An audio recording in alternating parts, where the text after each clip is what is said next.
hoje, a nossa intenção é falarmos sobre os chakras e darmos início à evolução do princípio inteligente, tá?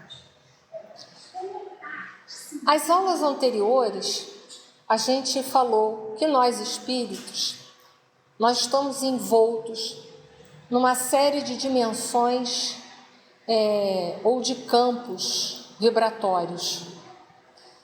No tempo do Allan Kardec, a gente só teve notícia de que éramos um ser trino, espírito que somos, todos nós, ou almas, né? Porque alma é o espírito encarnado, conforme Kardec deixa isso como uma definição separada no Livro dos Espíritos, para a gente compreender se o espírito é encarnado ou desencarnado. Então ele denominou a alma como sendo o espírito que está encarnado, no momento de encarnação. E espírito, todos somos, né? Da mesma forma. Foi só uma nomenclatura para saber se estava encarnado ou desencarnado. Então, na época de Kardec, a gente teve a notícia de que somos espíritos, que nós temos um corpo que faz a ligação entre aquilo que somos em essência, que é espírito, e o mundo, a dimensão material. Nós temos o perispírito. E o corpo físico quando a gente está encarnado. Quando não estamos, somos apenas espírito com o nosso perispírito. Mas depois, com as obras complementares, principalmente do médium Francisco Cândido Xavier, que foi uma grande alma, um grande médium do Brasil, que a gente jamais esqueça sobre isso. Era uma pessoa moralizada, que deu a sua vida e que merece, por si só, muito respeito e muito aval de todos nós. Ele trouxe, principalmente nas obras de André Luiz, uma notícia muito mais detalhada da nossa realidade espiritual. Então, nas obras de André Luiz, a gente teve notícia de outras dimensões vibratórias, energéticas ou campos que envolvem nós para estarmos aqui nessa dimensão material. Então, além do perispírito, a gente teve uma notícia de que nós temos um campo ou corpo mental que é responsável pela formação do perispírito, e nós demos até a informação com fonte, tudo bibliográfica em outras aulas, de que André Luiz, quando ele estava lá fazendo o trabalho dele intenso nas câmaras de retificações, quando ele foi descansar por recomendação da Narcisa, ele sai do corpo. Que corpo? Só podia ser o perispírito, né? Porque ele já estava desencarnado. E ele vai com o corpo mental até a esfera, uma esfera acima, onde a mãe dele está. Que a mãe dele é um espírito mais evoluído. Então, a gente teve a notícia que existe esse corpo ou campo mental, que ele é responsável pela formação do perispírito. Então, nós tivemos essa notícia também. E com André Luiz, também tivemos uma notícia que não era novidade nenhuma, porque em outras culturas filosófico-religiosas já se tinha notícia dele. Nós tivemos também a notícia de que nós temos um duplo etérico, que nós tivemos uma aula só destinada a falar um pouco sobre esse duplo etérico. O duplo etérico é um corpo que a gente só tem quando a gente está encarnado. Ele fica entre o perispírito e o corpo físico. E é lá que a gente tem pouca notícia dele também, que nós sabemos que é onde fica o nosso reservatório maior de do fluido vital que recebemos. Ele ali vai sendo passado para o corpo físico mediante a ordem nossa, como espírito imortal, e por trabalho do perispírito, né? A gente vai, pouco a pouco, utilizando-se desse fluido vital ao longo da nossa vida. Então ele fica ali. E é também nesse duplo etérico que vai encontrar uma grande quantidade de matéria-prima para fazer ou para participar e promover matéria, né, matéria espiritual, como o ectoplasma, nas reuniões de uma abelha aqui, né, que a gente não pode matar, que a abelha está acabando, né, deixa ela picar, se for o caso. Mas que são utilizados, dói a beça, já fui picada por abelha e marimbondo, dói a beça, que são utilizados o ectoplasma nas reuniões de materialização. Então a gente tem uma notícia restrita, né? A gente deu algumas funções do duplo etéreo. E nessa tarde, então, a gente vai estudar sobre os chakras. Onde que ficam os chakras, né? Onde que ficam os chakras? Antes de começar aqui. Onde que ficam os chakras? Os chakras, eles se localizam no perispírito. Eu já vi discussões infinitas dentro do movimento espírita a respeito onde que fica o chakra, onde não fica o chakra.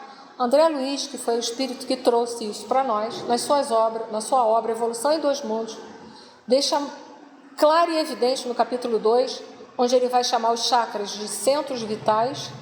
Ele deixa categoricamente explícito, com todas as letras do alfabeto, sem dúvida nenhuma, que o chakra fica localizado no perispírito. Mas é claro que esses chakras, ou essas rodas de energias que fazem, quando a gente está encarnado, eles vão se projetar do duplo etérico e do duplo etérico para o corpo físico. Então, não tem discussão sobre isso. Isso está claro, evidente, escrito lá. Então, não há por que ficar com meias dúvidas. Mas será que os chakras não existem só no duplo etérico? Não, André Luiz é categórico. E esse livro, Evolução em Dois Mundos, vai falar sobre a evolução do princípio inteligente até a formação definitiva, mostrando como o perispírito vai sendo formatado, projetado, para chegar a ser, esse corpo espiritual, ser um perispírito, ou seja, aquilo que está ao redor do espírito. Então, não tem dúvida nenhuma de onde está localizado. Não adianta ficar fazendo discussões que são discussões improdutivas. Porque se foi ele que trouxe essa notícia, e ele deixou claro isso, não tem discussão mais. Fazer discussão em cima desse tema é uma coisa extremamente cansativa e improdutiva. Tá? Então, é isso daí. Deixa eu só pegar minha garrafinha d'água, vocês sabem que eu sou movida a água, né? Posso ficar sem comida, mas sem água não.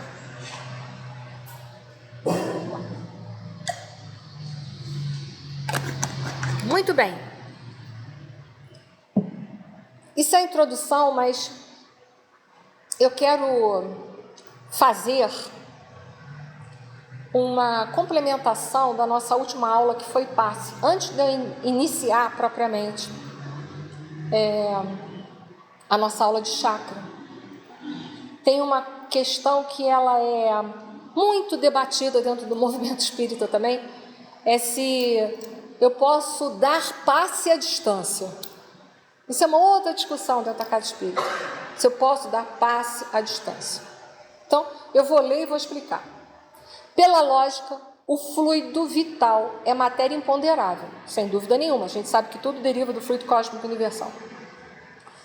Portanto, não tem como se propagar ou ser propagado à distância. Porém, podemos irradiar ou fazer irradiações. O que são irradiações? É o pensamento dirigido para aquela pessoa, que a gente sabe que o pensamento, ele é uma força eletromagnética.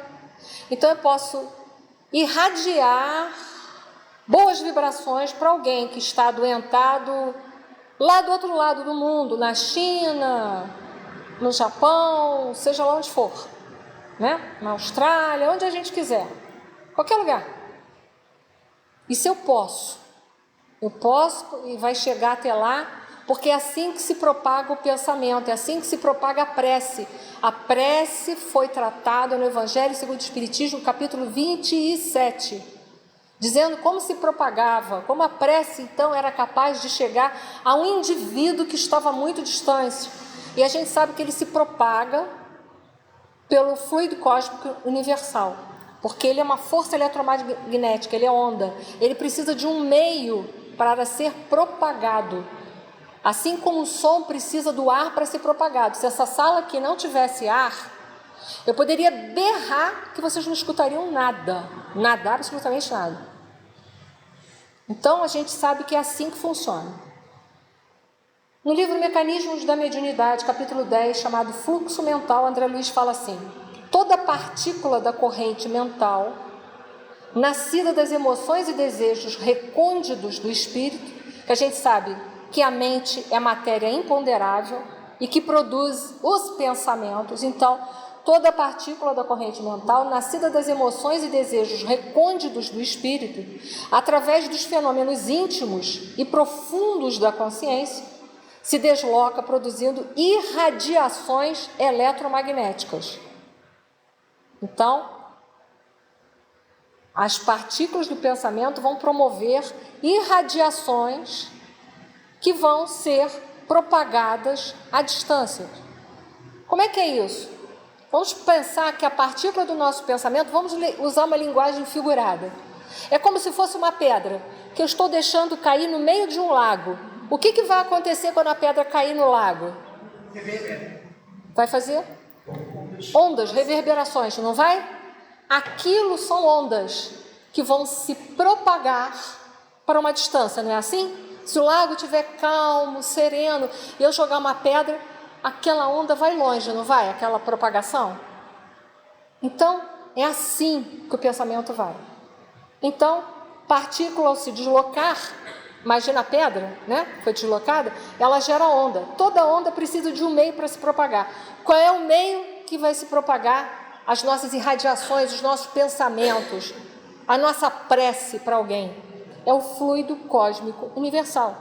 Então, eu não tenho como pegar o meu fluido vital, que é matéria, muito mais, é imponderável, mas é mais pesada, ela não está no estado de onda, ainda de ser apesar de ser imponderável. Como eu vou pegar ele, vou fazer com que ele se propague, que ele seja levado lá para outro lugar? Não tem como. Entendeu? Não tem como. Não tem como. Então, eu posso dar passe à distância? Não. Porque eu não tenho como mandar meu fluido vital, que apesar de ser imponderável, mas eu não tenho como mandar algo que é matéria, apesar de ser imponderável, mas não está em estado de onda, eu não tenho como mandar isso para outro lugar. É grosseiro, entendeu? É grosseiro.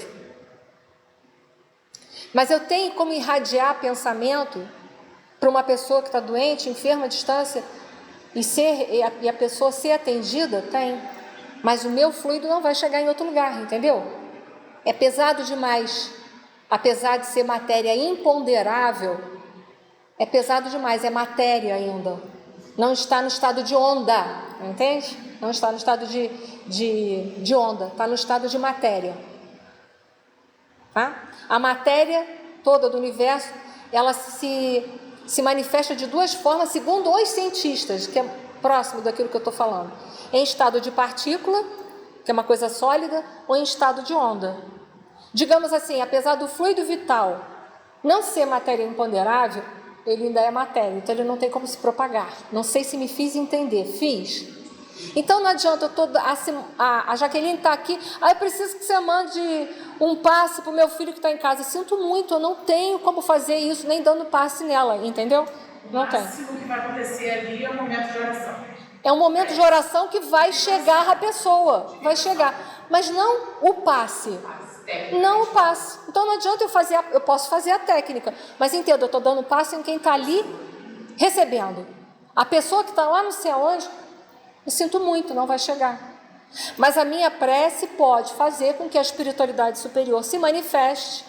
E se aquele ente que está ali precisa de um passe fluídico, né, uma coisa fluídica, receber algo mais significativo, eles vão ter que colher de médiuns que morem na localidade ou retirar da natureza. Mas o meu fluido não tem como ser levado até onde a gente sabe lá. O fenômeno seria muito desgastante para isso. É muito mais prático eles pegarem o que está na redondeza. Ok? Mesmo se ela estiver receptiva. Mesmo que ela estiver receptiva, o fluido vital, até onde a gente sabe, até onde agora, nesse instante, se tem notícia, não vai chegar. Seria um fenômeno físico muito significativo. Teria que ir em forma de, digamos assim, eu estou falando uma bobagem, mas para a gente entender, tá? Teria que ser transportado, como eram os fenômenos de transporte da época de Kardec, que eles traziam uma flor lá de não sei aonde que trazia para cá, lembra que isso acontecia? Para que gastar isso tudo, se é para dar um passe a uma pessoa que está à distância? Um espírito vai até lá, né? O espírito recolhe os fluidos da ambiência, como André Luiz fez no livro Nosso Lar, lembra? Para o companheiro da esposa dele, retirou-se parte da natureza, parte que era deles, e aplicou-se o passe nele, restaurador. Todo mundo lembra dessa passagem? São os últimos capítulos do livro Nosso Lar. Quando o André Luiz tem permissão para voltar para casa, ele tem a bela notícia de que a esposa já estava casada novamente e o companheiro da esposa estava muito adoentado. E o que eles fazem? Ele e André Luiz, ele vai junto, acho que foi com Narciso ou Clarencio, agora que eu não me lembro. Um dos dois. Narciso apareceu depois quando ele estava... Então foi o Clarencio que foi com ele? Acho que sim, né? Eu não sei se foi um dos dois. Eles foram até a natureza, recolheram fluidos da natureza e levaram para que o Ernesto se beneficiasse, que ele estava com um problema pulmonar gravíssimo, gravíssimo. E aí ele foi melhorando. Entendeu? Foram recolher próximos. Por quê? Porque é um elemento mais grosseiro. Entenda? É um pouco mais grosseiro. Não tem como se propagar dessa forma. Teria que sofrer, porque no fenômeno de transporte, o que acontece? Ocorre a desmaterialização, é assim que está no livro dos médiuns, né?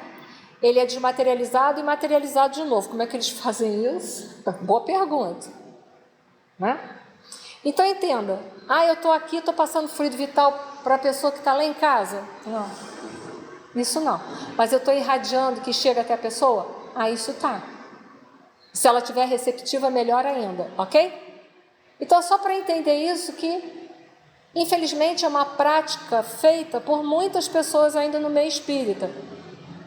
Está valendo a intenção, só estou explicando a vocês que não está chegando fluido vital, por essa razão aqui, ok?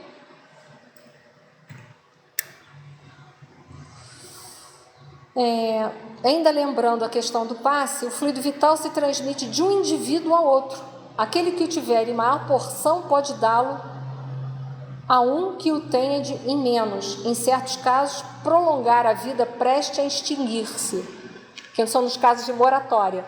Mas que para isso acontecer, entenda, a pessoa tem que ter méritos, tem que ter toda uma questão da espiritualidade tem que estar dentro das leis de Deus, não é assim, tá?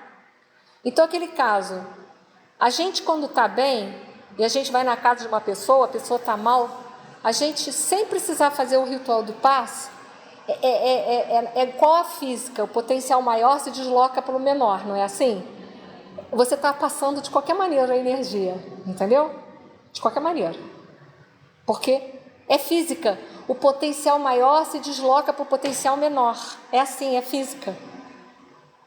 Então a gente só faz as questões da técnica porque às vezes a pessoa que está recebendo acha que então é naquele instante que ela está recebendo.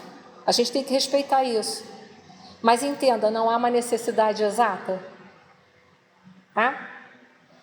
A energia transmitida pelo passe atua no perispírito, que a gente viu isso na última aula, do paciente, e deste sobre o corpo físico. Então, quando a gente está trabalhando ali na cama de passe, o passe vai passar para o perispírito, que são energias mais afins, e do perispírito vai ter administração para o corpo físico. O perispírito recebe as energias através de pontos determinados que André Luiz chama de centro de forças ou centros vitais. E certas escolas espiritualistas chamam de chakras. Isso está lá no livro do Salvador Gentili, o passe magnético, o passe e seus fundamentos. Tá? Tem as fontes aí bibliográficas. Então, por isso que a gente estuda o chakra. Porque a gente vai estar aplicando o passe justamente na região em que passam os chakras. Eu sempre recomendo às pessoas, se você não tem mediunidade ostensiva, como é que você vai saber que tem que dispersar ou que tem que dar uma tonificada? Você vai escutar o que os espíritos estão dizendo, você não vai escutar nada, você não tem mediunidade ostensiva. Quem tem vai saber às vezes. Então não sabe o que faz? Faz só imposição no coronário, que depois a espiritualidade se encarrega em fazer as devidas distribuições. Por quê? Porque a espiritualidade está ali dentro com a gente, então a gente não precisa se preocupar. Agora, se você tem mediunidade ostensiva, é diferente, você está ligado, antenado, eles vão falar, dispersa aqui, faz rotatório ali, porque aí você é um canal mais aberto, entendeu? Mas e quem não é? Pode aplicar? Pode. Na dúvida, faz só imposição, acabou. Mas isso não é válido. É sim. E aí até quando eu dou o curso do passe, eu ensino a técnica neutra, que é para, se você não sabe o que você vai fazer porque você não tem mediunidade ostensiva, você faz o passe neutro. E aí deixa que a espiritualidade resolve isso depois. Isso aí fazer coração só no coração. Não, aí quando eu dou as técnicas de passe, eu ensino o método neutro, tá? Mas estou falando, não sei nada do que eu vou fazer ali, faz em posição. Essa minha garrafa é autobabante, gente, desculpe. Foi para todos? Quando eu dou o curso de passe, eu ensino a técnica dos 5 tempos e eu ensino a técnica neutra. Porque quem não tem mediunidade ostensiva não vai saber. Ele vai fazer aquilo ali como uma técnica mesmo. Então faz a técnica que não vai prejudicar ninguém, ponto, acabou o assunto. Tá? Eu não sei se vai ter curso de passe aqui esse ano. Pergunte a dona Simone, ela é responsável. Viu, Simone? Tu viu? Aqui, tu viu como é que eu delego? Sou boa nisso.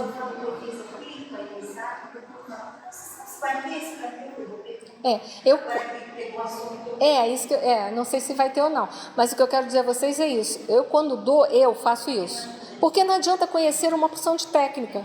Se você não tem mediunidade ostensiva, você está trabalhando com achismo. Ah, eu acho que posso fazer isso. Achar não é uma coisa muito boa nessa hora, tá?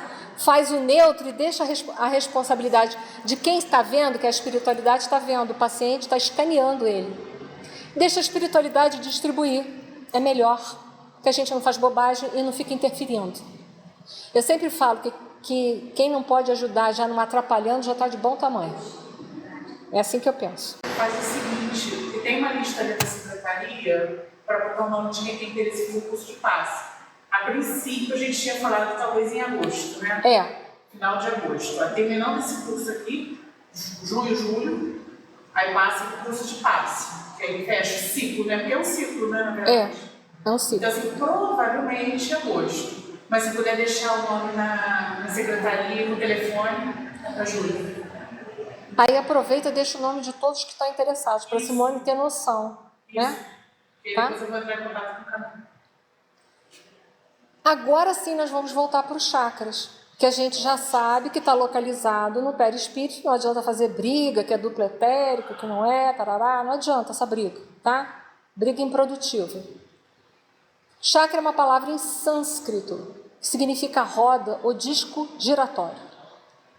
Zalmino Zimmermann, naquele livrão grossão, o perispírito dele, ele fala que os chakras são responsáveis pela distribuição de energia vital e por conseguinte, pelo equilíbrio fisiológico do organismo físico. Realmente, né?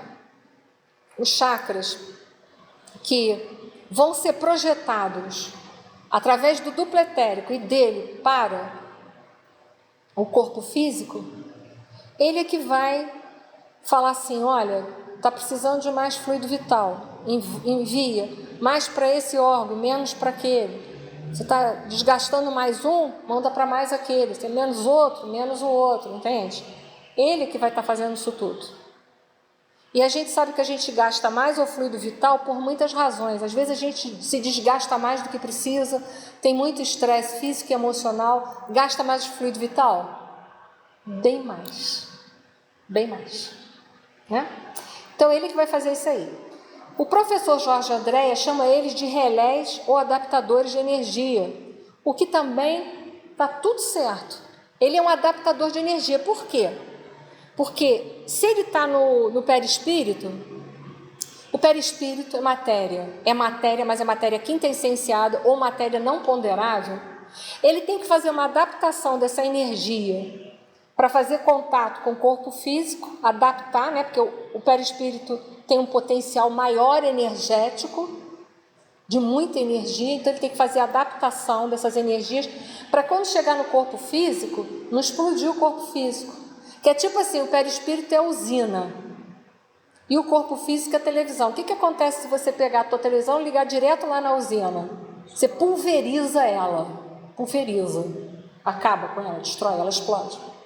Então ele tem que adaptar essas energias e da mesma forma, como ele que está fazendo a ligação, ele vai mandar informações do corpo físico para o perispírito.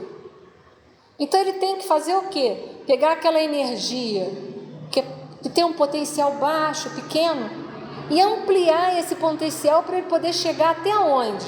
Chegar até o perispírito. Tem que fazer com essa transformação de energia. Você imagina, eu estou lá com 500.000 watts de energia, 5.000 watts, para a gente entender, né? Eu tenho que adaptar a 110, que é meu corpo. E depois eu tenho que pegar de 110 e fazer a adaptação para 5.000, digamos assim, para a gente entender. Então ele tem que fazer a adaptação desse ir e desse vir. Então nenhum dos dois estão equivocados em nada disso que está sendo feito. As duas colocações, elas estão perfeitamente unidas entre si. Ele é um adaptador. Em geral a gente estuda esses 7 chakras, mas entende, nas obras de André Luiz a gente sabe que a gente está ligado ao perispírito molécula a molécula. Cada célulazinha do nosso corpo, que a gente só vê com um microscópio, só seria capaz de ver com ele, estão ligadas ao perispírito. Cada ligação dessa é um mini chakras. Só que tem determinados pontos do nosso corpo físico cujos chakras são maiores e a gente vai entender por que eu vou explicar isso aqui. Por que eles são mais volumosos? Já que chakras é cada ponto de contato do perispírito com uma célula. Cada ponto de contato do perispírito com uma célula é um chakrazinho, é um relé, um adaptador de energia. Mas por que em determinados pontos ele é grandão desse jeito? Tão significativo, tá? De forma geral, botei ali na quadrícula para reforçar, de forma geral o funcionamento dos relés, ou do que chamamos de chakras, né, esses adaptadores de energias, é bem simples, pois quando uma corrente circula pela bobina, ela gera um campo eletromagnético, que acaba atraindo uma série de contatos. Este contato fecham ou abrem os circuitos. Isso falando dentro de uma linguagem de eletrônica, tá? Para quem entender. Funções dos chakras. Ele tem várias funções que a gente está vendo aí. Fazer ligação entre o espírito e o corpo físico. Então não se esqueçam que existem outros pequeninos chakras, que são aqueles que ligam célula a célula. Mas esses maiores têm funções mais significativas até, tá? Então ele faz a ligação entre o espírito e o corpo físico. Adaptar as energias, foi o que a gente viu, potencial energético diferenciado. Os chakras são transformadores de energias ou adaptadores.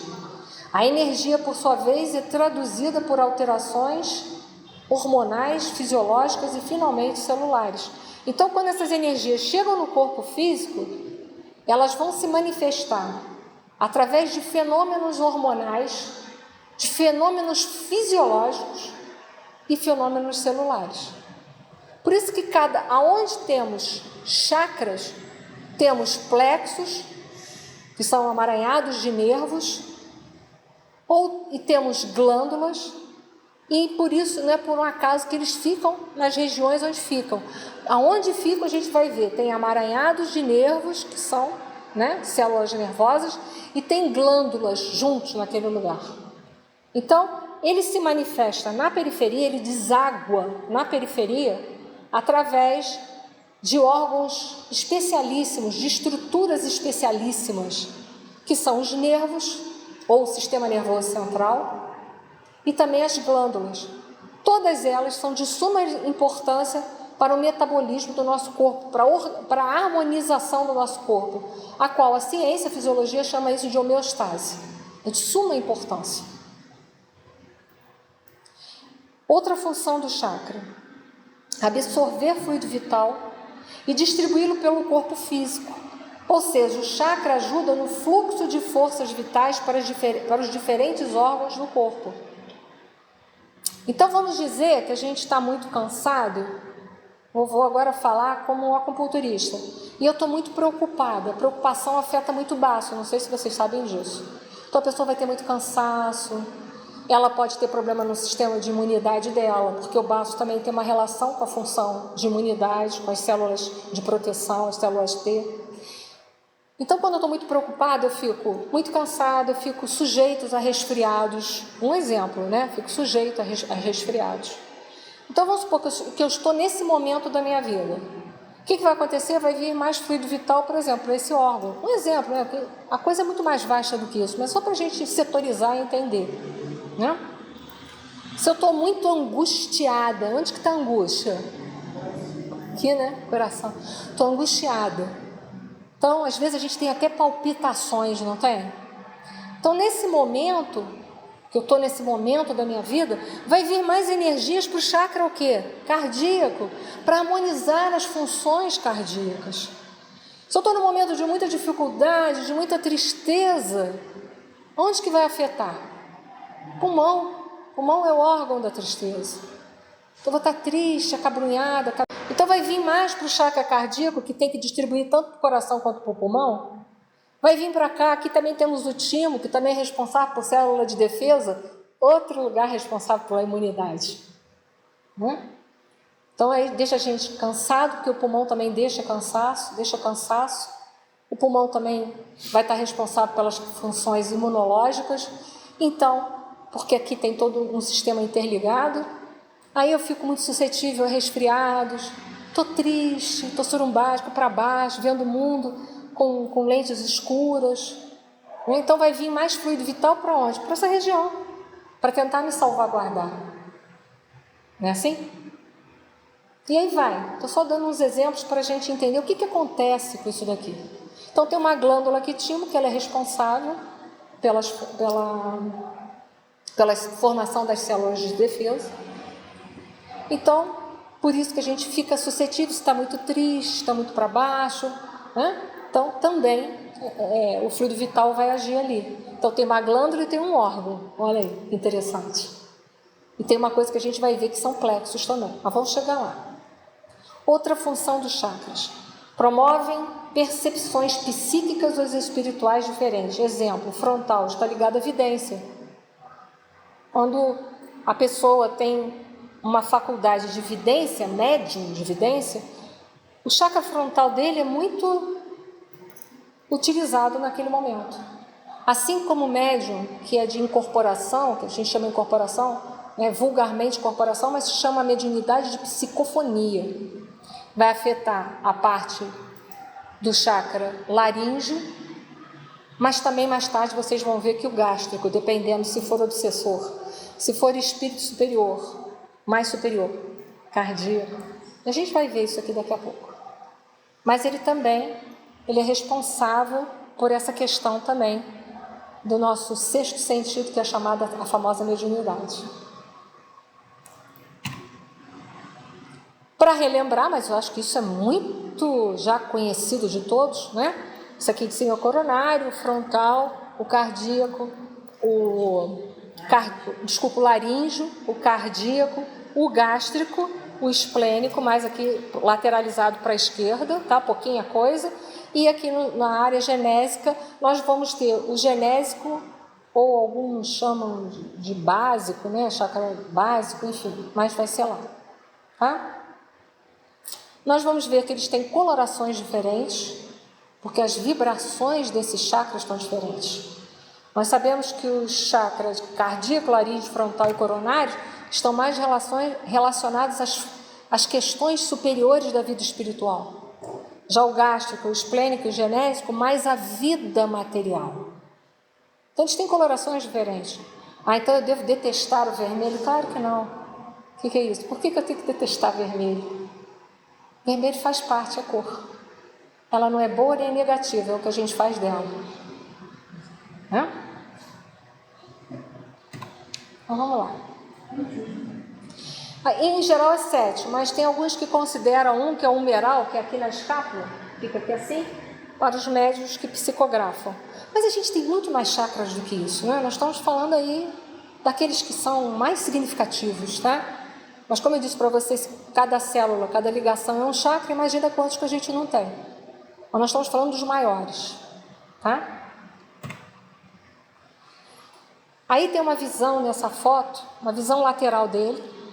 Ele não termina aqui, ele não surge aqui, fica aqui, mas ele é um prolongamento, ele vai mais para trás, eu não sei se vocês sabem disso, né? Então, é como se fosse assim, ó. Atravessa. Uma flecha. Hein? Uma flecha. Uma flecha. Tá? Então a gente tem a visão do topo. O que é a visão do topo? A visão do topo é quando a gente olha ele de frente.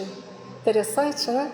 Ele de frente é um disco, por isso que ele foi, né, denominado roda. A palavra sânscrito, viu? Roda, algo que gira. Ele tem essa forma. Do topo é que é como se eu estivesse vendo ele de cima, né? Mas na verdade eu estou vendo ele de frente, né? De frente, ele é assim. E ali a vista lateral, que é para entender que ele é um prolongamento. Lá do meu tempo jurássico de passe, né, que eu já sou antigo, antigamente tinha uma técnica de passe que a gente dava passe na frente e atrás. Não sei nem se Vanildo pegou isso. Pegou, Vanildo? Não. Deve ser bem mais jurássico. Então, assim, tem uma técnica que... A igreja messiânica a gente aplica na frente e atrás. Pois é, porque tem o prolongamento, né? Interessante, né? Então, porque fazia-se assim, tinha uma técnica. Eu, assim, do meu tempo jurássico, eu aprendi passe assim, depois foi mudando. Eu já sei que basta estar ali com atenção é o suficiente. Aliás, quanto mais discreto a gente puder fazer a caridade, eu aconselho. Quanto menos perceptível chamar a atenção para si só. Né? Nós, como oradores, somos obrigados a estar aqui na frente. De uma certa forma, a gente tem uma evidência pessoal. Mas que a gente não se vanglorie e se orgulhe disso. Mas que a gente se lembre de que isso é um trabalho e uma oportunidade de evolução. Eu falo isso para mim todos os dias. Para que a gente não se ache ser superior só porque está falando aqui na frente. Tem que ter alguém com cara de pau para vir falar aqui na frente, só isso. Porque tem gente que chega e fica paralisado. Tem gente que é tão cara de pau que não paralisa e fala. Não é? Nós somos perfeitos? Não. Como seres perfectíveis, muitas coisas que eu já disse aqui nessa tribuna, hoje eu não digo mais. Olha que interessante. Ah, mas então você falou coisa que não era? Sim, claro, eu sou perfectível. Aí tem gente que me pergunta, por que tu tem palestra repetida no seu canal? Para que as pessoas entendam que eu estou evoluindo. Se você assistir minhas primeiras palestras, tem coisa que eu já não digo mais, mas eu deixo lá para que as pessoas entendam que eu sou perfectível e não Deus. E para que eu me lembre também que eu já falei coisa que eu já não digo mais, isso é muito bom. Para a gente lembrar isso é muito importante. A gente só está aqui na frente porque eu volto a dizer, porque tem gente que tem cara de pau suficiente de vir falar. Talvez uma pessoa que esteja sentada saiba até muito mais do que eu, mas não tem coragem de vir aqui na frente falar. Mas eu tenho, viu? A Leida concorda, eu também. Né? Por que as pessoas desaparecem falando e fica... Isso é uma das coisas que eu falo no meu passo. Não tem menor utilidade. Isso é até ruim, sabe por quê? Às vezes quem está do lado fica assim, o que ela está instalando o dedo? Ao invés de receber passe, fica assim, olhando, né, aquelas instalações de dedo. O passe na casa de espírito tem posição de mãos e ponto final. Não tem que ter estalito, não tem que ficar respirando ofegante, não tem que ficar assim, fazendo Pai Nosso. Tem gente que fica falando Pai Nosso assim. Já viu? Parece que está chovendo. Então está chamando gato. Né? Isso é uma coisa desnecessária. Você não pode fazer Pai Nosso mental. Só tem função se eu fizer o Pai Nosso aos berros, vou fazer... Né? Isso é uma deseducação da faculdade de dar passe, da capacidade de dar passe. Eu já disse para vocês, quanto mais discreto e menos aparecer, melhor é. Para nós, que somos seres egóicos, que corremos risco de cairmos pelo caminho da vaidade. Então, quanto mais a gente aparecer, melhor é. Quanto menos, aparecer, melhor é. Infelizmente, a gente que fala aqui tem que ter uma certa evidência, porque tem que vir falar, o que vai fazer? Né? Mas aí tem que trabalhar a vaidade de uma forma mais ostensiva, para não derrapar e cair de boca mais rápido. Mas não significa que não vai cair um dia de boca. Porque às vezes é importante cair de joelho para lembrar que precisa ter humildade. Isso tudo é importante. O Marlon Hegel, ele fala da questão do expositor, que ele é expositor, né? Ele fala uma coisa bem interessante, que o expositor consciente, ele vai utilizar a sua vaidade para algo construtivo. Para algo construtivo, isso aí. Isso aí. É o uso que eu faço dessa vaidade, que antes eu poderia fazer só para angariar multidões e deturpar multidões. Hoje eu tenho consciência dessa vaidade, eu uso essa força. É a mesma força. Essa mesma força convertida em coragem e cara de pau. Isso. É a mesma. Assim, da força do fazer, né? Ele fala isso, eu acho muito bonito. É a mesma força, exatamente, é a mesma força. A vaidade mal dirigida é aquela que chama só para você, para te exaltar. Agora, a vaidade que está tentando se transformar, ela usa para ser de cara de pau e coragem aqui na frente para falar. Só que a gente tem que lembrar disso todo dia, que senão derrapa. Mas é a mesma, é a mesma. É a questão das energias do medo, da raiva, né? É o que eu faço com isso. Não é que não tem que ter medo, já é da nossa natureza ter. É da natureza ser vaidoso. Da nossa Mas é o que fazer com ela. Né? Isso, exatamente. A raiva. A raiva é uma energia destruidora. Tem um pensamento que diz assim: a raiva, quando contida, ela corrompe o vaso que a retém. E quando externada, ceifa a vida. Né? Ceifa o que está ao redor, ceifa a vida. O que fazer com a raiva? É uma energia altamente criadora.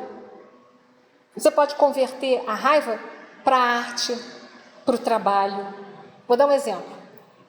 Há muitos anos atrás que eu escutei essa história, não sei se procede não, tá bom? Só vou falar rapidinho da história. Não sei se procede, por isso que eu vou dar os nomes, mas não sei se a fonte é verdadeira, tá bom? Só para vocês saberem. Dizem que Divaldo, na Casa do Caminho, ele tinha uma criança lá, que toda criança convertia. Se recebia um brinquedo, convertia numa faca. Tudo ela convertia em algo violento, ou numa lança. Ganhava qualquer coisa, ela convertia o brinquedo numa arma destruidora. Então, o Divaldo foi alertado, foi trabalhando essa criança ao longo dos anos, foi trabalhando. Quando ele se tornou adulto, ele se transformou no maior ferreiro da região. Olha só. Poderia estar sendo, agora, criando armas, facas, espadas para matar. O que ele está fazendo? Grades, portões, janelas. Isso não é bom? É a mesma energia, só que uma foi educada e a outra ficou deseducada. Se não fosse educada, ele era um grande bandido que esfaqueava, estripava, não é? Iria construir, não ia fazer nada de bom, ia usar aquela força para destruir. Usou a força para ser útil à humanidade. É a mesma, só que uma foi educada e a outra não. É isso, é a mesma energia. A mesma energia, tenho muita raiva, pega essa raiva e converte ela em alguma coisa. Mas usa. Ela é boa, se for usada devidamente. Então, todos os chakras, eles têm uma relação com o sistema nervoso. O chakra coronário com o cérebro, que é uma caixa, né, de energia, o cérebro. As células nervosas são todas células energéticas, não sei se vocês sabem. Tanto elas têm um potencial energético que a gente faz uma coisa chamada eletroencefalograma.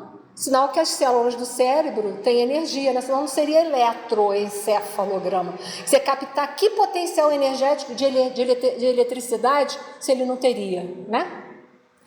Então, o coronário já está no cérebro. O frontal está ligado a uns plexos aqui carotídeos, perto da carótida, né, digamos. O laríngeo é o plexo laríngeo. O cardíaco é o cardíaco, plexo cardíaco. Acho que o plexo solar, o esplênico é o plexo esplênico, coxígeno. O genésico é o plexo coxígeno. O que são plexos? Plexos são amaranhados de nervos. É como se fosse aquela caixa ali com aquele disjuntor, onde tem um monte de fio que desemboca ali, não desemboca? Porque desemboca fio o quê? Do salão inteiro, ou então da casa inteira, não é? É como se fosse. Então, é uma região altamente repleta de quê? De energia, não é? Aquela caixa, aquele disjuntor que tem lá atrás que liga essa luz do salão. Ali tem um monte de energia, não tem? Que desemboca numa chave que você liga ou desliga. Então, por isso que os chakras estão justamente nessas localidades. Porque é ali que ele vai ter que fazer a adaptação da energia num lugar onde tem um fluxo de energia, o quê? Altíssimo. O potencial de energia, o quê? Altíssimo. Então, não é por um acaso que o chakra está ali. E nem é por um acaso, né, que aqui tem tudo isso. A glândula nervosa é a mesma coisa, ela também tem um potencial de energia menor do que os plexos mais têm. Foi? E aí a relação dos chakras, né? Nós vamos ver então as funções dos chakras. Mas antes de ver as funções, deixa eu só dar uma puladinha aqui. Depois a gente fala da função de cada um. Vou parar aqui, depois eu volto para a função. Se vocês quiserem fechar a cortina, pular para o lado de lá, pode, que eu sei que o sol está escaldante, né? Em determinados locais, fora do sistema nervoso central ou mesmo dentro dele, os nervos se entrecruzam, formando uma espécie de rede, com a aparência de pequenos conglomerados arredondados que são denominados de plexos. Então, tem uma carga energética muito grande. Os plexos representam pontos de ligação do perispírito com o veículo físico. São também chamados de chakras, esses locais, ou centros vitais ou centros de energias. As estruturas similares correspondentes, localizadas no perispírito, recebem o nome de centros de força. Então, centros de força ou chakras é a mesma coisa. Estão localizados nessas regiões do corpo físico, que é o local onde tem muitos plexos ou tem glândulas. Então, tem um potencial de energia muito grande ali, por essa razão. Ali, e também uma aglomeração de estruturas físicas que são responsáveis pelo equilíbrio do corpo físico, que a gente chama de homeostase. Então, não é por um acaso que tem os chakras maiores nessa região. Foi? Então, por que nessas zonas? Porque nessas zonas existe maior atividade eletromagnética. Ok? Daqui a pouco eu vou para a função dos chakras em si, tá? Deixa eu ver só o que eu tenho aqui. Ó, relacionamento agora, relação dos chakras. Me perguntar sobre a pineal. Então, complexo com o sistema fisiológico e o sistema endócrino. O coronário está ligado ao córtex cerebral, ao cérebro em si, né? Que é mais potencial elétrico do que o cérebro, não tem. Sistema fisiológico, sistema nervoso central. Sistema endócrino, a glândula pineal. Eu não trouxe nada, mas eu posso até preparar alguma coisa se vocês quiserem para a próxima aula. A gente pode fazer uma parte, fala um pouquinho, coisa pouca da pineal. Se vocês quiserem, depois me falem. Frontal, está ligado ao plexo carótico, ao sistema nervoso autônomo, que é o sistema que regula as vísceras, todas as vísceras. E qual é o sistema endócrino? A hipófise. Se vocês botarem a língua de vocês aí no céu da boca, bota. Se não tivesse o osso no céu da boca, vocês encostavam na hipófise. Ela é uma glândulazinha de meio centímetro. Ela comanda todas as outras glândulas do corpo físico.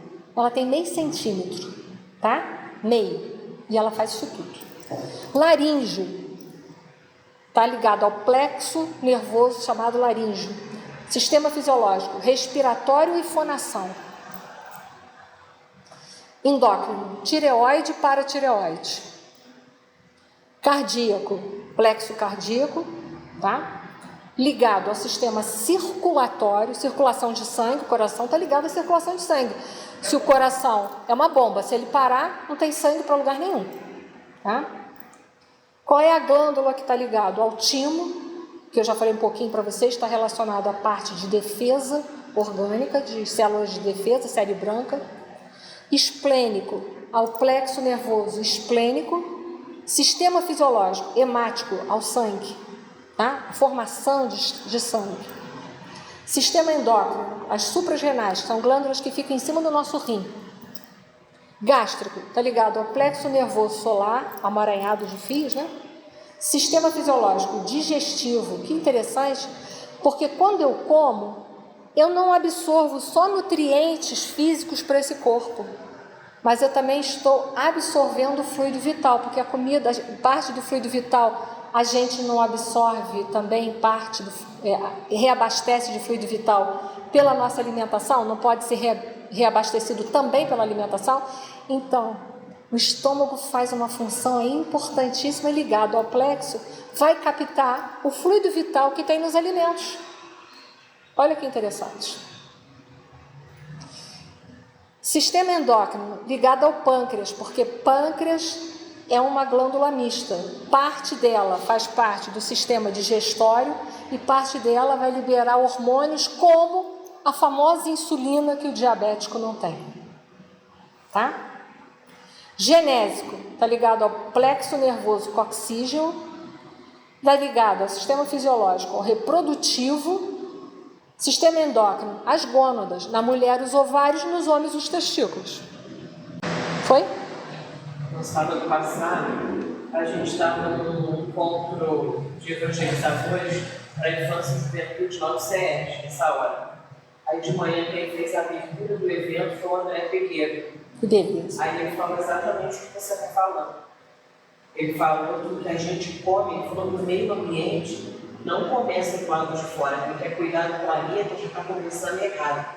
Cuidar do planeta a gente tem que ensinar para as crianças e para os jovens que a gente comece cuidando do nosso corpo. É isso aí. Porque se a gente come carne vermelha, o que a gente despende de fluido vital, para a gente dissolver aquilo no nosso corpo, ele falou que a gente não tem noção. Se vai tomar realmente muito, vai ficar capaz, vai fazer essas coisas. O que o corpo tem que trabalhar para dissolver aquilo tudo, foi exatamente o que você falou agora, que ele falou. Aí ele falou assim, o que a gente pensa, a gente joga no meio do planeta. A gente pensa em coisa ruim, essa raiva, isso que você está falando, ele falou, isso tudo suja o planeta também. Para que a gente faz tudo no lar, ele falou? Para limpar o ambiente da nossa casa. Porque a gente quer viver num ambiente limpo e não poluído. Então ele falou, o meio ambiente, conservar o planeta, começa dentro do nosso corpo, ele falou. Eu concordo plenamente. E essa questão da carne vermelha é um fato. A carne vermelha leva mais de um dia para ser digerida no nosso organismo, dependendo da quantidade que a pessoa come, né? Pode levar até muito mais do que isso. E é um dispêndio de energia para fazer a metabolização disso tudo, que é uma das razões pelas quais não tem lógica eu dar passe se eu estou gastando energia para botar ela para dissolver. A outra coisa, eu estou comendo um ser vivo que já tem emoções. Ele falou isso também. Né? Ele falou isso. Então, o que acontece? A hora que o animal vai ser abatido, ele sabe. Ele sabe. Ele falou da dor do animal. Então, aquela dor eu absorvo. Por isso que eu vou ingerir a carne vermelha, eu estou ingerindo essa vibração para dar conta também. Essa energia da morte. Isso aí, a energia da morte que vem junto. E aí, conclusão, eu chego ali dentro descalibrada energeticamente, se é que se poderia usar esse termo. Porque eu estou gastando energia física para poder quebrar as moléculas da carne, que são imensas. Segundo, eu ingeri energia cheia de medo, de pavor, de terror, de dor, que eu estou gastando fluido vital para dar conta disso. Energeticamente, eu já entro na câmara de passe devendo. Então, assim, desculpa falar isso, né? Porque para mim é fácil falar, porque eu não como carne nenhuma, nem vermelha, nem branca, nem azul, amarela, sei lá quantas cores elas tiverem. É fácil falar isso, porque eu nunca gostei de carne, então é super fácil falar isso. Eu não tive que fazer nenhum sacrifício para parar de comer carne. E eu não sei o que é fazer sacrifício para parar de comer carne, porque desde criança eu não gostava de carne. Minha mãe mesmo fala que eu me separava e não queria comer aquilo, era um sacrifício. Eu passei a minha vida inteira brigando comigo para comer carne, porque todo mundo dizia que eu tinha que comer carne, eu fazia igual criança faz quando não gosta de alguma coisa, bota na comida e faz assim, não é? Bota só um pouquinho e mistura. Era assim que ia a carne na minha vida, foi a vida inteira. Até que eu criei conscientização e vi que eu posso viver sem carne, eu dei graças a Deus. Nunca mais botei carne. Eu não faço sacrifício para comer carne, para não comer carne. Então, eu não sei o que as pessoas passam. Mas eu digo para vocês, aqueles que puderem pelo menos diminuir, porque tem gente que eu sei que é apaixonada por carne. Eu entendo que deve ser difícil.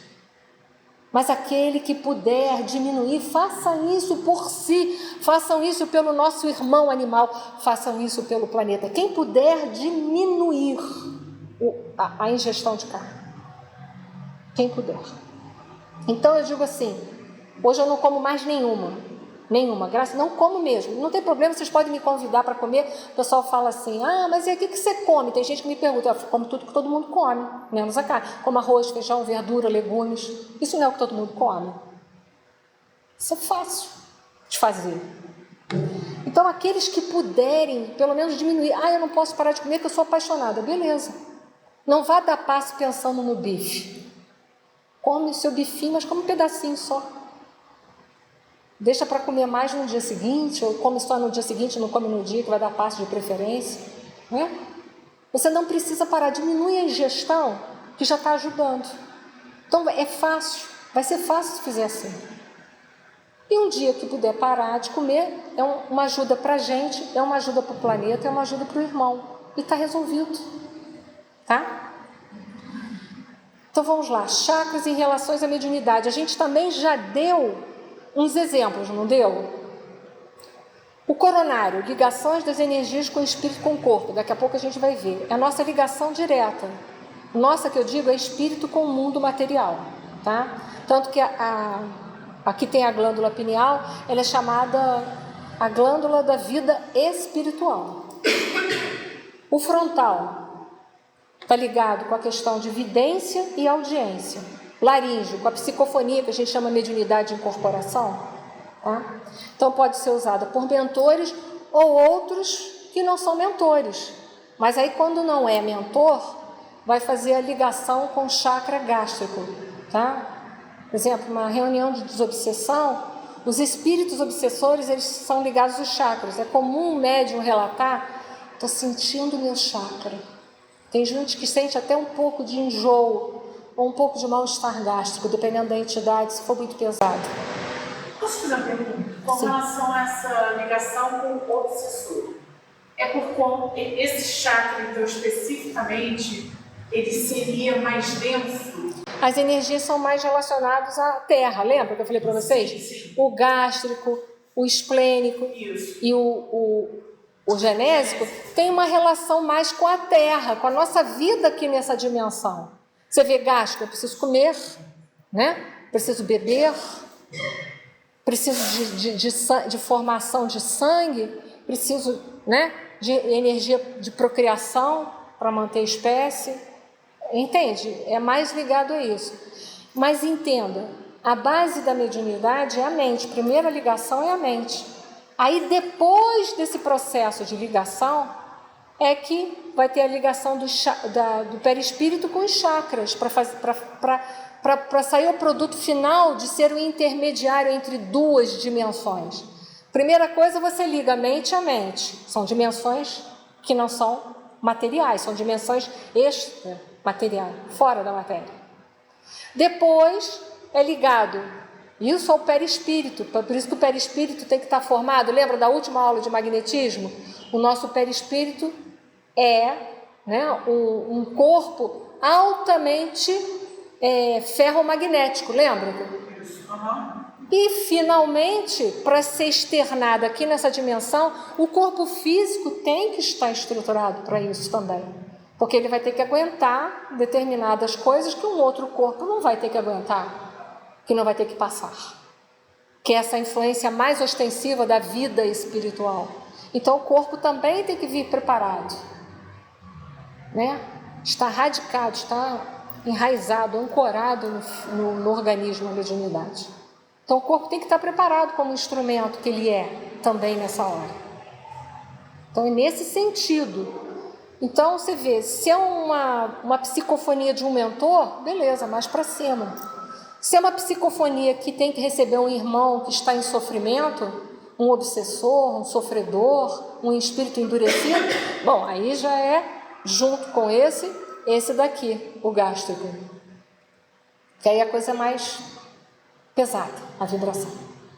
As adaptações são outras, porque até vibratoriamente desses espíritos é outro tipo de energia.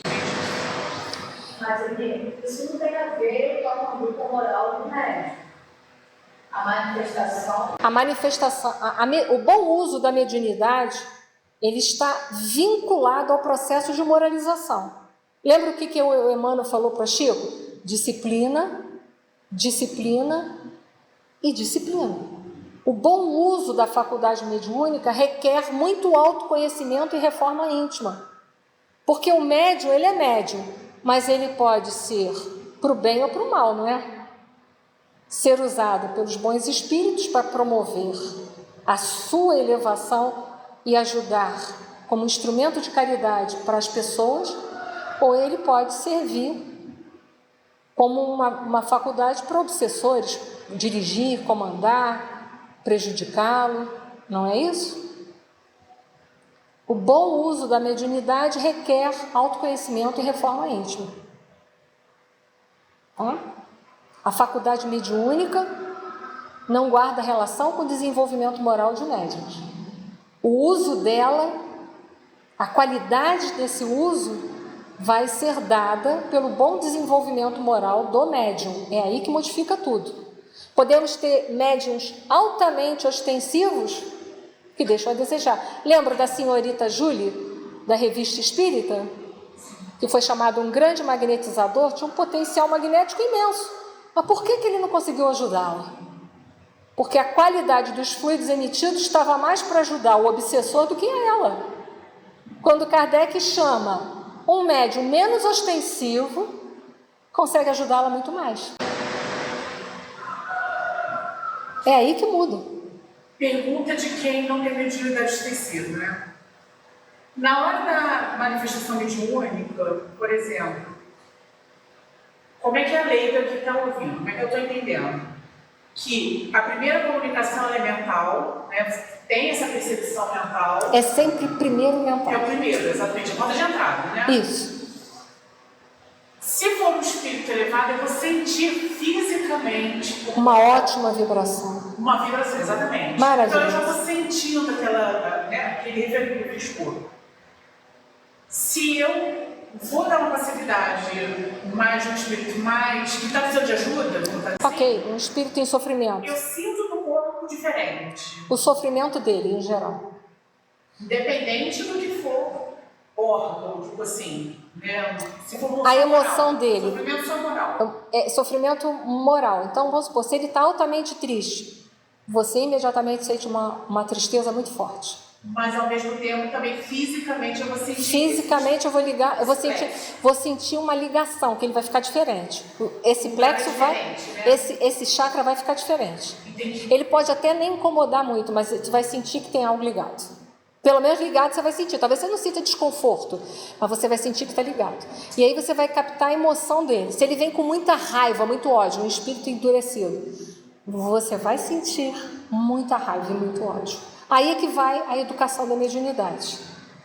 Que aí você separa o joio do trigo. Pô, por que eu agora estou com uma raiva incontrolável quase? Se eu não estava sentindo nada que pudesse me levar à raiva incontrolável.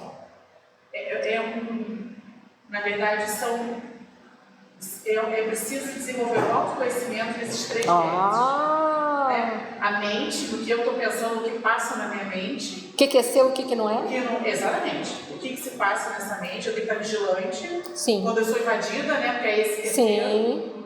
A minha emoção da alteração e fisiologicamente falando também, porque também. Tem percepção fisiológica. Sim, são três. São três coisas, sabe? Porque é verdade o que você está falando. Porque vamos supor que o médium trabalha na mesa de desobsessão.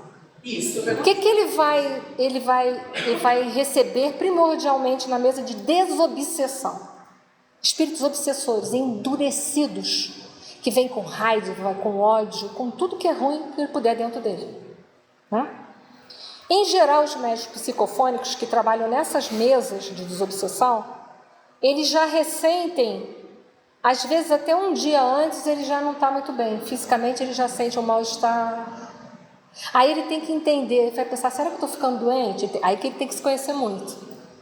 Isso sou eu ou já é aproximação? Aí que entra o autoconhecimento. Aí se você se conhece, você fala assim, não, isso é porque já está fazendo a ligação para quando eu for trabalhar amanhã. Então, às vezes ele já tem... Hein? Estou passando por algum momento na vida que pode estar causando isso, né? Ele tem que ter uma boa sacação dele mesmo. Senão, ele começa, ai meu Deus, acho que eu tenho que procurar um médico.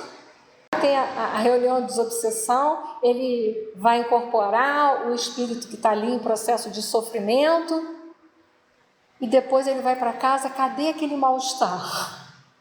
Parece que ele tomou o pó da felicidade, entendeu? Eu tomei a pílula, não tem nada, a minha dor de cabeça se foi, a meu mal-estar de estômago se foi, tudo foi embora.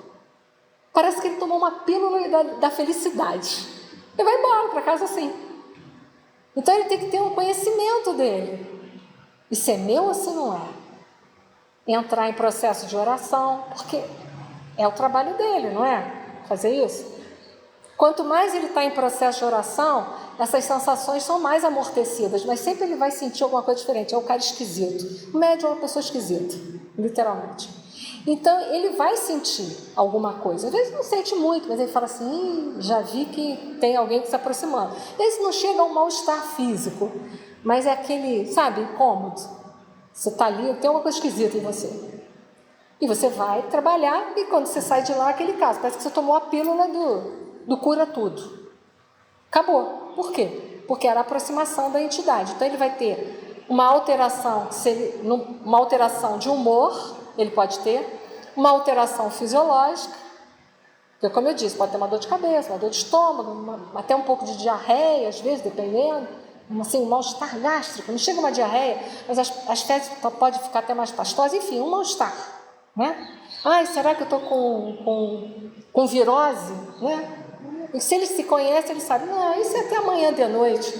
Amanhã de noite você vai embora. E dito feito, amanhã de noite foi embora. Tá? Tem essas manifestações. Por isso a importância do autoconhecimento e da reforma íntima. Tá? Então aqui foi. Então vamos lá, vamos pular agora para os individuais.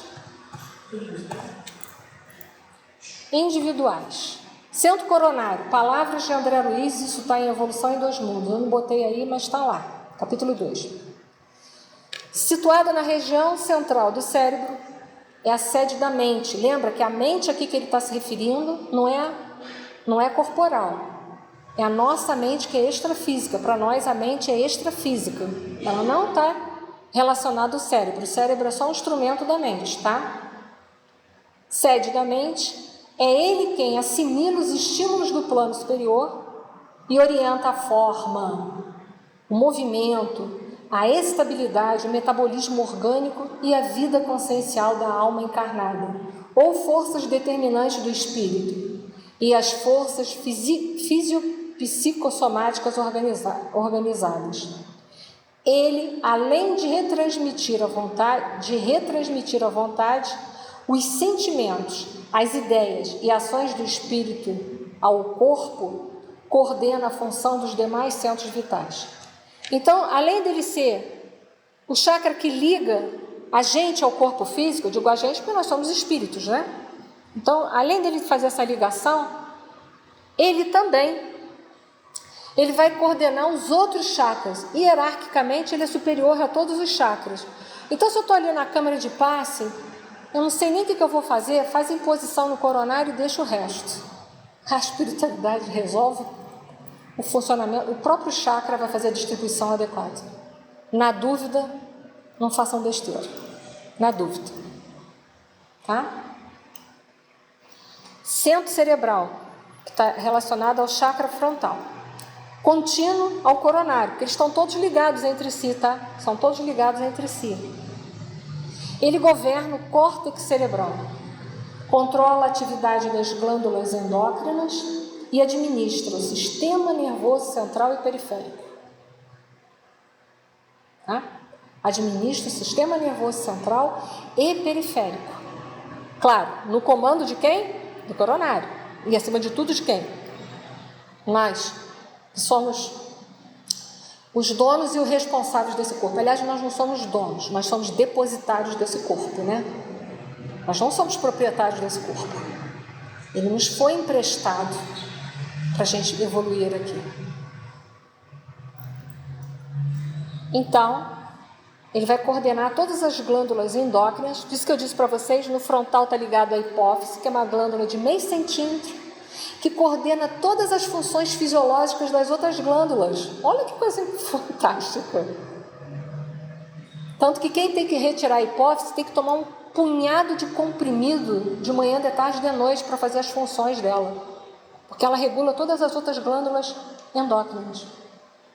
Tamanha é a responsabilidade e a importância dela.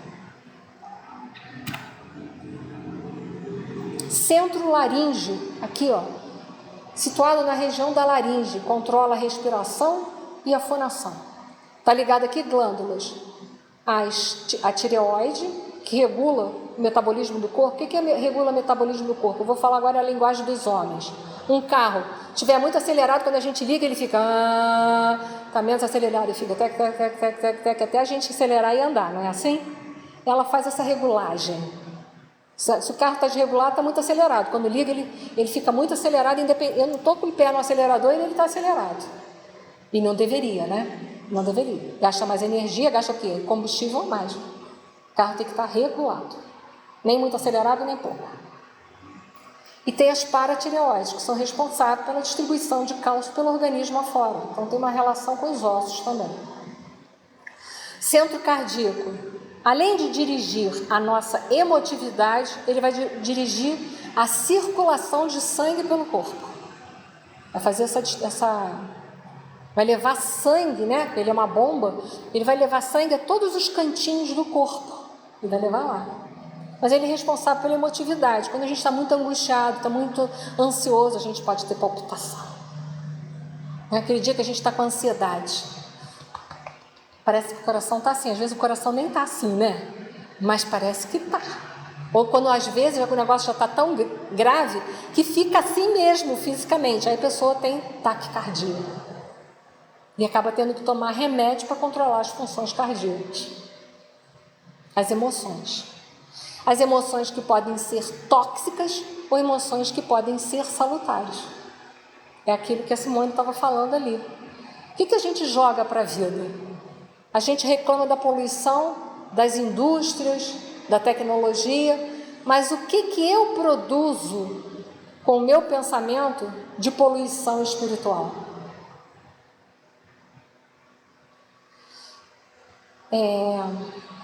O centro esplênico, né? Que aí fica mais aqui, fica mais aqui do lado.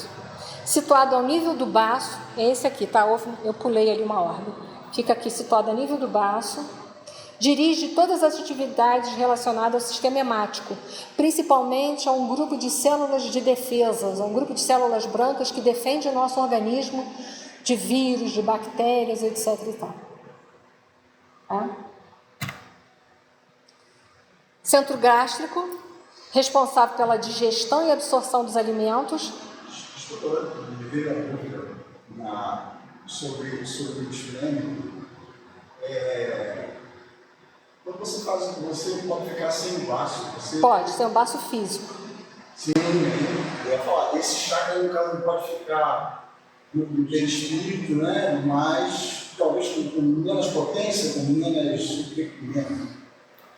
A gente não perde o baço perispiritual. O baço espiritual você continua tendo. E ele vai continuar ali se manifestando, mas assim, não tem um órgão físico para que a manifestação dele possa ser plena.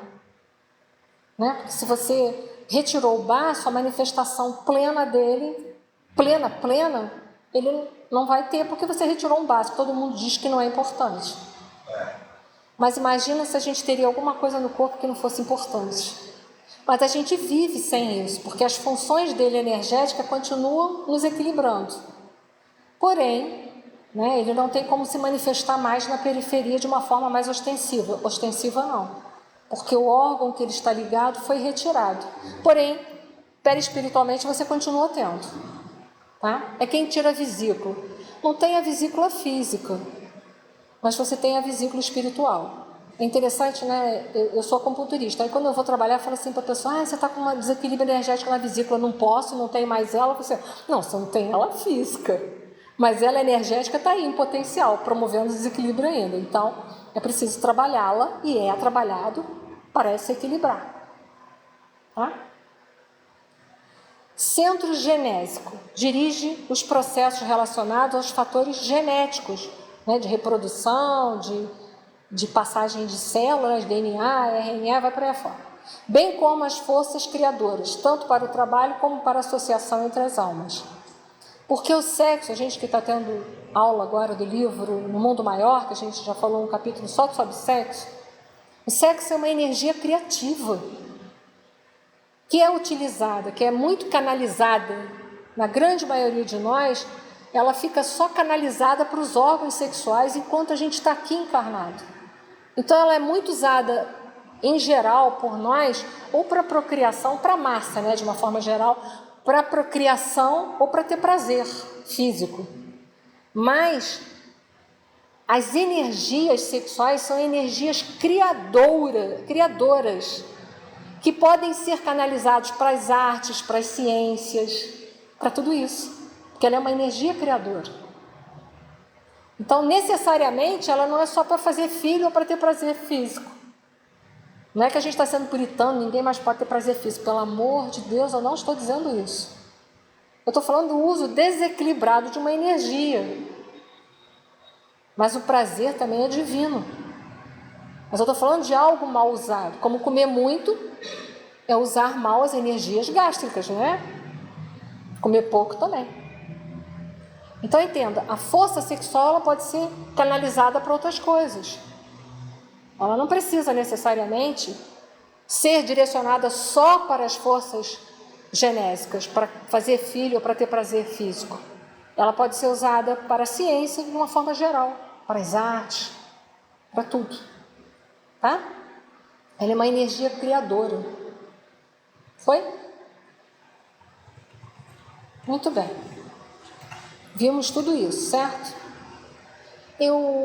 Falta 5 minutos, não vou começar outro tema. Tá? O outro tema seria relacionado à evolução do princípio inteligente. Eu vou tentar preparar para a próxima aula um pouquinho só sobre a pineal para a gente, tá? Para a gente fazer uma conjugação. E na nossa próxima aula a gente inicia o estudo do princípio inteligente, que é um início, porque a gente vai dividir ele em partes, para a gente entender todo o raciocínio de Kardec, depois os que vieram depois de Kardec, os contemporâneos de Kardec, sobre a evolução do princípio inteligente. Tá bom? Então, hoje terminamos aqui. Eu pedi a Leida para fazer uma prece breve. Vamos de novo irradiar bons pensamentos, não só para os irmãos do Sul, mas aos países que se encontram em guerras. A guerra é fruto do orgulho e egoísmo humano, sempre, sempre. E a gente vibrar, principalmente para os governantes que são os responsáveis em fomentar essas guerras, aos empresários também. Então, oremos por todos esses irmãos que muitas vezes estão distanciados dos conhecimentos espirituais que nós temos. E muitos se deixam levar e servem a Mamão ao invés de servirem a Deus.